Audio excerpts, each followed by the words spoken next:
ಸ್ನೇಹಿತರೆ, ಮೊದಲು ಈ ವಿಡಿಯೋವನ್ನ ವೀಕ್ಷಿಸಿ.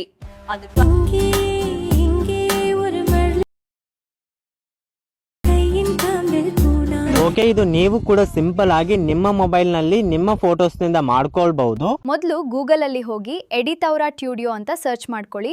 ಸ್ಪೆಲ್ಲಿಂಗ್ ಕರೆಕ್ಟ್ ಆಗಿ ನೋಡ್ಕೊಳ್ಳಿ. ಫಸ್ಟ್ ವೆಬ್ಸೈಟ್ ಗೆ ಹೋಗ್ತೀರಾ, ಇಲ್ಲಿ ಸರ್ಚ್ ಬಟನ್ ಇದೆಯಲ್ಲ, ಎಡಿಟ್ 10 ಅಂತ ಸರ್ಚ್ ಮಾಡಿ ಫಸ್ಟ್ ಬಂದ ಪೇಜ್ ಮೇಲೆ ಕ್ಲಿಕ್ ಮಾಡಿ ಹಾಗೆ ಸ್ಕ್ರೋಲ್ ಮಾಡಿದ್ರೆ ಕೆಳಗಡೆ ಫುಲ್ ಪ್ರಾಜೆಕ್ಟ್ ಲಿಂಕ್ ಅಂತ ಇರುತ್ತೆ. ಡೌನ್ಲೋಡ್ ಅನ್ನೋ ಬಟನ್ ಮೇಲೆ ಕ್ಲಿಕ್. ಅಲೈಟ್ ಮೋಷನ್ ಅಲ್ಲಿ ಇಂಪೋರ್ಟ್ ಮಾಡಿಕೊಂಡು ನಿಮ್ಮ ಫೋಟೋಸ್ ಅನ್ನ ಚೇಂಜ್ ಮಾಡ್ಕೊಂಡ್ರೆ ವಿಡಿಯೋ ರೆಡಿ ಆಗುತ್ತೆ. ಹೇಗ್ ಚೇಂಜ್ ಮಾಡೋದು ಗೊತ್ತಿಲ್ಲ ಅಂತಂದ್ರೆ ಈ ವಿಡಿಯೋ ನೋಡಿ ಗೊತ್ತಾಗುತ್ತೆ. ಯೂಟ್ಯೂಬ್ ಅಲ್ಲಿ ಇದೆ. ಹಾಗೆ